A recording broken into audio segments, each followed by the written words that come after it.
If you've seen this channel before, you'll know that I'll make lots of videos about the Sony a5100 and whether it is still good enough. Well, this year is no different, but instead of doing a full overview like I've done for the last few years, we'll have a quick recap of the specs, some new example videos and photos, as well as looking at whether the a5100 still cuts it in 2022. So let's have a look at the specifications. The a5100 has a 24.3 megapixel APS-C CMOS sensor, which is the same size sensor as most of the Sony a6000 range of cameras, as well as the newer Sony ZV-E10. The sensor gives a max image resolution of 6000 by 4000 pixels and has a max video resolution of 1080p at 60p with a 50 megabits per second bitrate. The available video formats are MP4, AVC HD and XAVCS, with photo formats of JPEG and RAW. It has 179 focus points,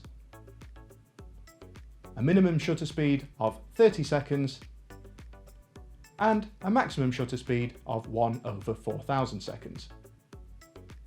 It also has continuous drive capable of shooting 6 shots per second.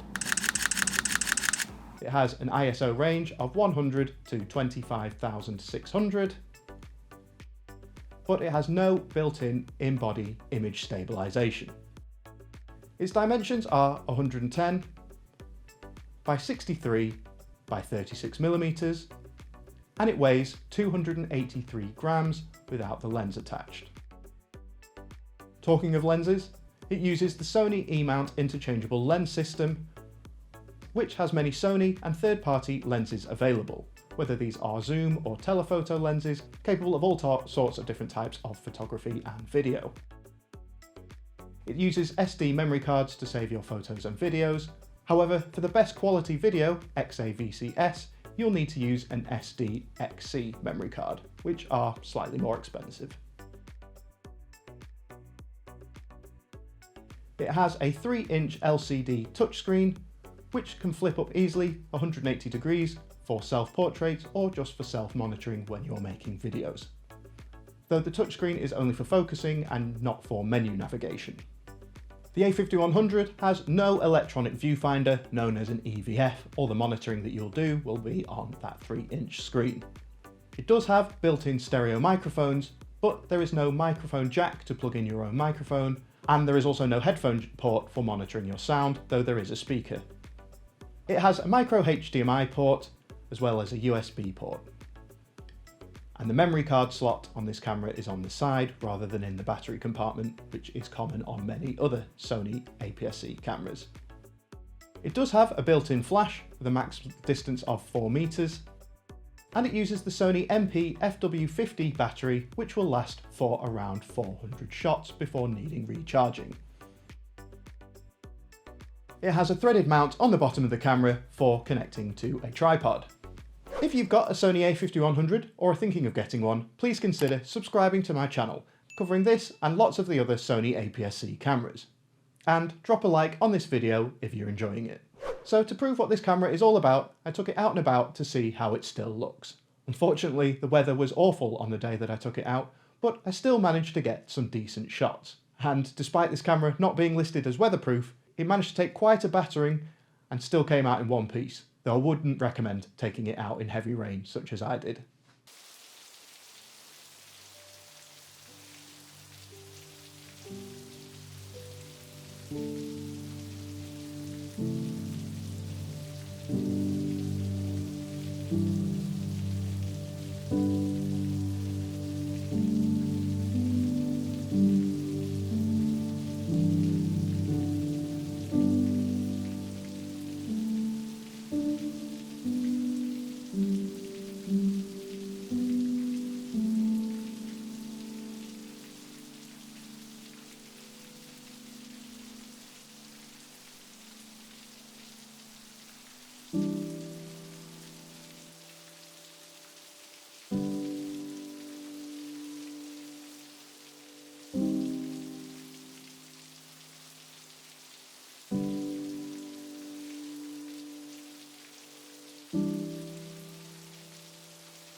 So one of the main issues with the Sony a5100 in 2022 is that for a camera this old, the price hasn't really gone down for a while.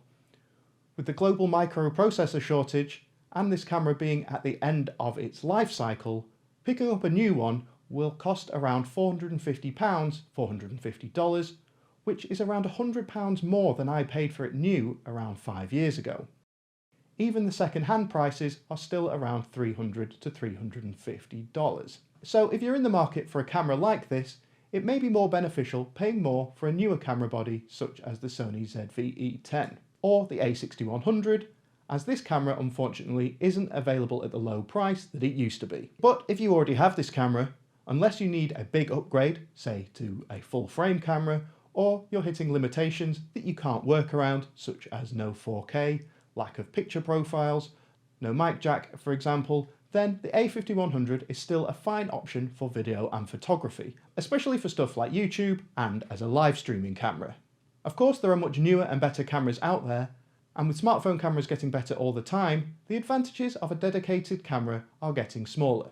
The a5100 has been a mainstay in my gear for around 5 years, and even though it is not my main camera anymore, I'm using the Sony ZV-E10 now for most of my videos, the a5100 still gets used regularly and is a great budget mirrorless camera which is great to just put in your pocket and head out. So, are you still using the Sony a5100 in 2022, or have you upgraded?